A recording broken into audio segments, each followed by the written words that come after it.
जय हिंद। मैं हूं राजेश सिन्हा और मेरे साथ मेरे वरिष्ठ सहयोगी दीपक चौरसिया जी हैं। आज भी हम चर्चा बंगाल की ही करेंगे। आपको याद होगा कि जब बंगाल में इलेक्शंस हो रहा था तो बीजेपी ने उस वक्त नैरेटिव सेट किया था, नारा दिया था 4 मई दीदी गई। 4 मई तो आई और दीदी भी गई। लेकिन जो हालात टीएमसी का आज दिख रहा है बंगाल में, जिस तरह से पार्षद छोड़कर जा रहे हैं, कार्यकर्ता छोड़कर टीएमसी जा रहे हैं और बीजेपी ये क्लेम कर रही है कि बहुत सारे एमएलएज और सांसद भी उनके टच में हैं, तो ये लग रहा है कि आज जो नारा है उसमें थोड़ा बदलाव हो गया है, यानी दीदी भी गई और पार्टी भी गई। तो आइए समझते हैं, जानते हैं कि आखिर टीएमसी में चल क्या रहा है। ममता बनर्जी आखिर अपनी पार्टी को संभाल क्यों नहीं पा रही है। सर, पार्टी क्यों नहीं संभल रहा है ममता जी से? देखिए, मैं सबसे पहले तो बता दूं कि पार्टी टूटेगी ये बात बीजेपी का नेता कोई नहीं कह रहा है, ये बात तृणमूल कांग्रेस के नेता कह रहे हैं। जबकि भारतीय जनता पार्टी के जो अध्यक्ष है शामिक भट्टाचार्य, उन्होंने पॉइंट ब्लैंक के मेरे कार्यक्रम में साफ साफ कहा था कि हम बीजेपी का तृणमूल कांग्रेसीकरण नहीं होने देंगे, और आज भी उन्होंने इस बात को दोहराई है। लेकिन टीएमसी टूटेगी, ये वो विधायक कह रहे हैं, 2 विधायक जिनको कल ममता बनर्जी ने पार्टी से निकाला, वो है ऋतुव्रत बनर्जी और साथ ही साथ संदीपन साहा। ये 2 विधायक हैं और इन 2 विधायकों ने कल एमएलएस के साथ एमएलए हॉस्टल के अंदर बैठक की, एक 5 स्टार होटल के अंदर बैठक की। और ये तय है, जो पार्टी के बागी नेता है रिजू दत्ता, वो कह चुके हैं कि इनके पास 50 से ज़्यादा सांसद हैं। जो मेरी जानकारी है उसके हिसाब से 50 से ज़्यादा, माफ़ कीजिएगा, सांसद नहीं, विधायक उनके पास हैं। 50 से ज़्यादा उनके पास विधायक हैं, लेकिन अभी तक कोई लेटर औपचारिक तौर पर नहीं लिखा गया है। क्योंकि मैं आपको ये बता दूं कि 80 एमएलए ममता बनर्जी के पास हैं।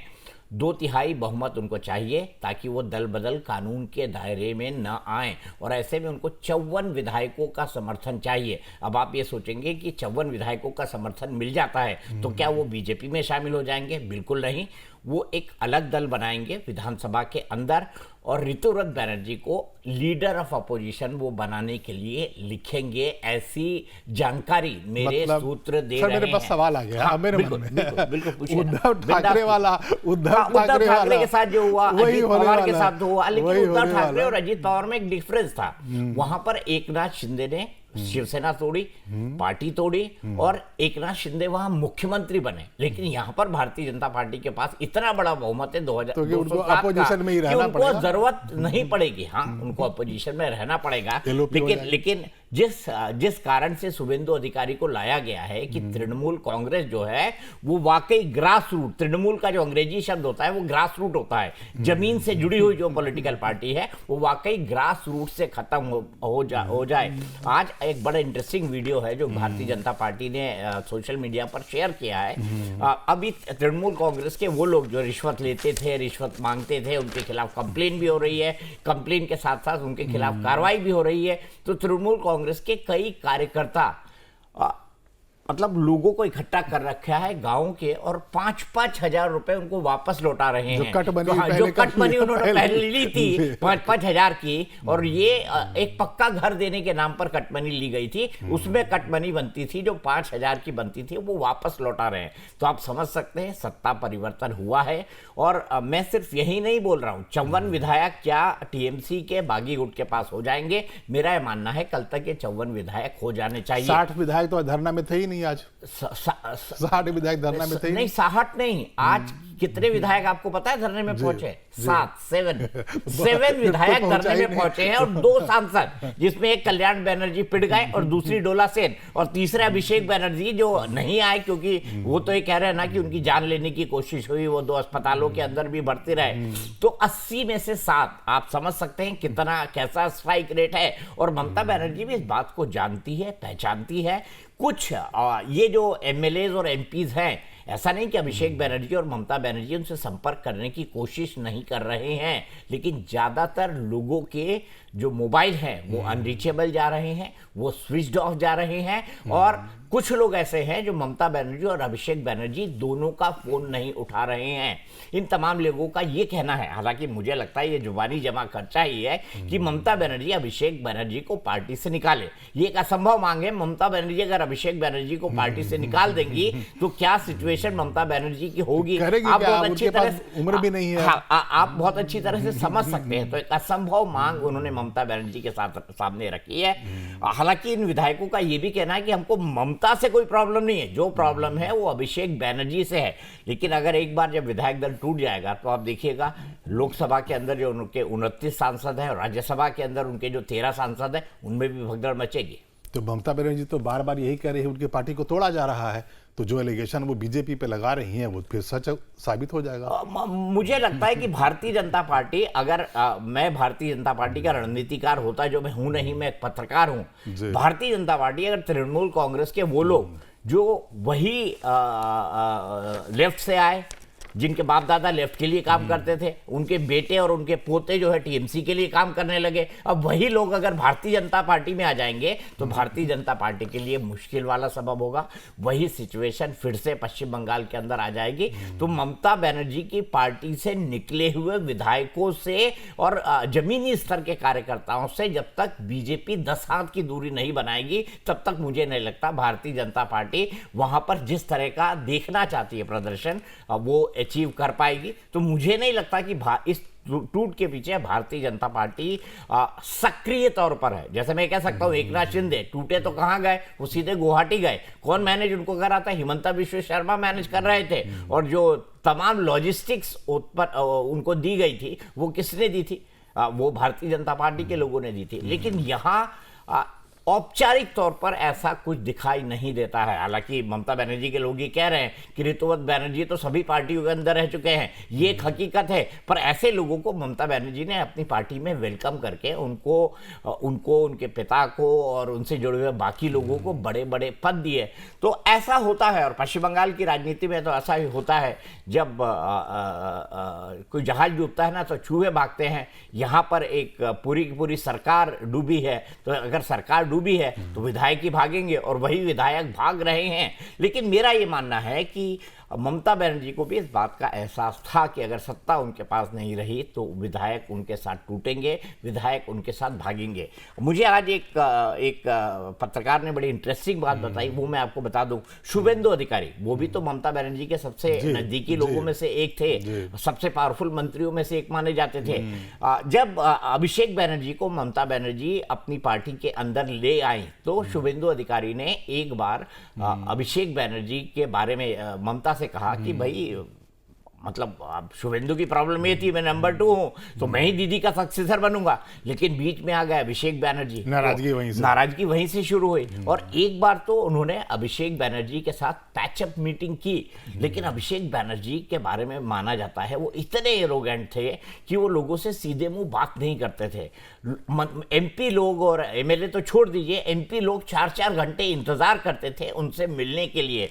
उनके पीए भी फोन उठाना बंद कर देते थे। ये तृणमूल कांग्रेस के ज्यादातर लोगों का कहना है। और जो लोग बीजेपी से जुड़े थे उनको उन्होंने दूर कर दिया और ममता बनर्जी के आसपास चापलूसों की एक फौज खड़ी कर दी। तो ममता, जैसे आप जाएंगे ना, आप जाएंगे और आप अगर नंबर 1 पोजीशन पे, आपका कोई नंबर 2 है तो कोई आपसे कोई शिकायत करने जाएगा कि देखिए राजेश जी ये नहीं हो रहा है, तो आप फलाने का नाम लेंगे और कहेंगे कि जाइए उससे मिल लीजिए, वो आपकी ये प्रॉब्लम सॉल्व कर देगा। तो ममता बनर्जी की आदत पड़ गई थी कि जो उनके पास जाता था उसको वो अभिषेक बनर्जी के पास भेज देती थी और अभिषेक बनर्जी उनसे सीधे मुंह बात नहीं करते थे। मुझे किसी ने एक किस्सा बताया कि सौगता रॉय जो सबसे सीनियर मेंबर ऑफ पार्लियामेंट है तृणमूल कांग्रेस के, उनके साथ भी उन्होंने कई बार बदतमीजी की है। लेकिन सौगता राय चूंकि तृणमूल कांग्रेस से पुराने आदमी है, तृणमूल कांग्रेस से बंधे हुए थे, तो उन्होंने कभी इसके बारे में सार्वजनिक बात नहीं की। लेकिन जिस दिन लोकसभा में जो पार्टी टूटेगी तो उसमें सौगता राय भी जाने वाले में से एक होंगे। मेरे सूत्रों ने मुझे ये बताया है। तो यहाँ पर एक बयान है आज का, गद्दारी करने वालों को सन्मति दे, ममता बनर्जी का बयान हाँ, है। ईश्वर अल्लाह तेरो नाम, सबको सन्मति दिए भगवान। वो बार बार ये गाती है, उनका पुराना प्रिय भजन है और उसको बार बार वो बोलती है, क्योंकि मेरे ख्याल से हिंदी में शायद उनसे पूछो रविंद्र संगीत या बांग्ला गान तो वो खूब बोल देंगे, है ना, लेकिन ये उनको बड़ा प्रिय है और ये बार बार बोलती है। वो बीजेपी के लिए भी ये बात बोल चुकी है। तो गद्दार शब्द का इस्तेमाल कर लिया, यानी ममता बनर्जी को भी जन्नत की हकीकत पता है। और ये अब टीएमसी का क्या भविष्य दिखता है अब? दो फाड़ होगा, एक अलग गुट बनेगा, एक अलग पॉलिटिकल जो पार्टी अभी जो बनेगी। टीएमसी है वो तो फिर ना के बराबर हो जाएगा, उधर बिल्कुल। काटने वाला हाल हो जाएगा। और हाँ, तो मेरे ख्याल से ये जो ऑपरेशन ऋतुव्रत बनर्जी कर रहे हैं, जब लोगों को लगा तृणमूल टूट रही है, तो आपको पता है ना, तृणमूल के कांग्रेस के खिलाफ जितनी भी अन्य शक्तियां होंगी, जिसमें मैं प्रत्यक्ष और अप्रत्यक्ष बीजेपी का भी नाम लूंगा, वो सब लग जाएंगे कि भाई भारतीय ये जो संगठन है तृणमूल कांग्रेस का, क्योंकि विधायकों को तोड़ लेना, सांसदों को तोड़ना, ये अलग बात है, लेकिन अजीत पवार के मामले को ले या फिर हम एकनाथ शिंदे के मामले को ले, तो चुनाव आयोग तब तक उनको सिंबल नहीं देगा जब तक उनके पास पार्षदों की संख्या 2/3 मतलब 2/3 ना हो जाए, जो जिला अध्यक्षों की संख्या 2/3 ना हो जाए, पार्टी की जो सर्वोच्च संस्था है उसकी जो भी उनका गवर्निंग बॉडी हो या वर्किंग कमेटी हो, जो भी हो, उसकी संख्या 2/3 ना हो जाए और पदाधिकारियों की संख्या 2/3 ना हो जाए, तब तक असली तृणमूल कांग्रेस वो है ये कहना मुश्किल होगा। तो मेरे ख्याल से पहली जो किश्त आएगी वो तृणमूल कांग्रेस के विधायक दल टूटने की आएगी, दूसरी जो किश्त आएगी वो आएगी सांसदों के टूटने की, और जो तीसरी किश्त आएगी उसमें पॉलिटिकल उनका जो पार्टी का जो स्ट्रक्चर है उसके अंदर भी सीधे सीधे दो फाड़ हो जाएंगे। इस बात की पूरी संभावना है, वरना ममता बनर्जी इतनी सदी हुई राजनेता है, आज उन्होंने जिन शब्दों का इस्तेमाल किया, गद्दार, जो उनको छोड़ के जा रहे हैं, और वो भी ये भी कह रही है लड़ेंगे या मरेंगे, इस शब्द का भी उन्होंने इस्तेमाल किया। तो ममता को भी पता है कि हो क्या रहा है। अब बताइए 80 और एक के बाद एक लोग घटना शुरू हुए। पहली जो मीटिंग थी उसमें 35 आए, उसके बाद 20 के आसपास कुछ आए, उसके बाद जो है नहीं, दूसरी मीटिंग में थोड़े और कम हुए, और तीसरी मीटिंग में तो 80 में से 20 रह गए और 60 गायब हो गए, 60 गायब हो गए। तो आप सोचिए 54 के आंकड़े से 4 लोग तो इस पार्टी इसके अंदर गायब हैं, यानी 54 के इस जो नंबर है जिसमें 2/3 बहुमत उनको चाहिए जो विधायकों का है, तो 54 मेरे ख्याल से वो आसानी से कर लेंगे। और रिजू दत्ता जैसे लोग, और मेरे भी शो में जो तृणमूल कांग्रेस के नेता बैठ रहे हैं, वो खुद कह रहे हैं कि हाँ हमारी पार्टी टूट रही है। अभिषेक बैन, मैंने कल भी आपको कहा था कि संजय सरकार एक नेता थे, उन्होंने साफ साफ कहा था कि ज्योति बसु ने सबसे बढ़िया काम किया कि चंदन बसु को राजनीति में नहीं आए, नहीं तो उनका भी ममता बनर्जी जैसा हाल होता। लेकिन अभिषेक बनर्जी को लाकर ममता बनर्जी ने एक बड़ी गलती की है और उनके नीचे से ही जमीन अभिषेक बनर्जी ने खींच ली, जिसके बाद उनकी सरकार, उनकी पार्टी इतनी अनपॉपुलर पूरे वेस्ट बंगाल के अंदर हो गई। तो ममता का भविष्य फिर क्या होगा? राजनीतिक भविष्य क्या रह जाएगा? ममता जी, मैं इतना कह सकता, 71 साल की वो हो चुकी हैं, बहुत संघर्ष किया उन्होंने, एक बड़ी पॉलिटिकल पार्टी बनाई। देश में, दुनिया में जितने भी लोग भारत की राजनीति को जानते हैं, सब ममता बनर्जी को जानते हैं, ये उनके क्रेडिट में जाना चाहिए।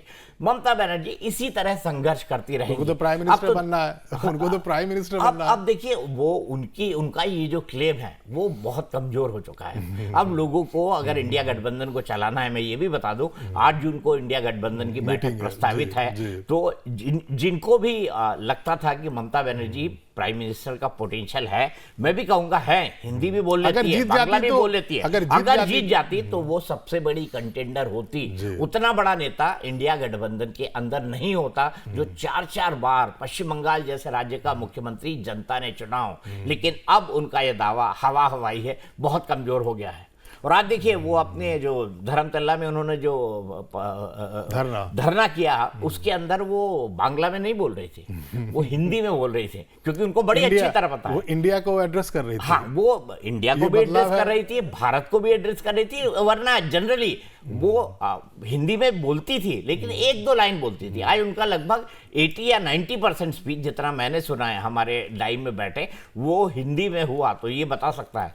वैसे मैं आपको बता दूं, ये मेरे पे मैं भी इसमें थोड़ा कंट्रीब्यूटर हूं, क्योंकि ममता बनर्जी से हम जब शुरुआत में जब जाते थे और दूसरे चैनलों के लिए काम कर रहे थे, लाइव टाइम्स तो अभी शुरू हुआ है, नया चैनल है हमारा, तो ममता बनर्जी से हम बार बार कहते थे, ममता जी हिंदी, तो वो टूटी फूटी हिंदी में, अब उनकी हिंदी बड़ी पॉलिश हो चुकी है क्योंकि लंबा वक्त उन्होंने दिल्ली में बिताया है, ये हमको भूलना नहीं चाहिए।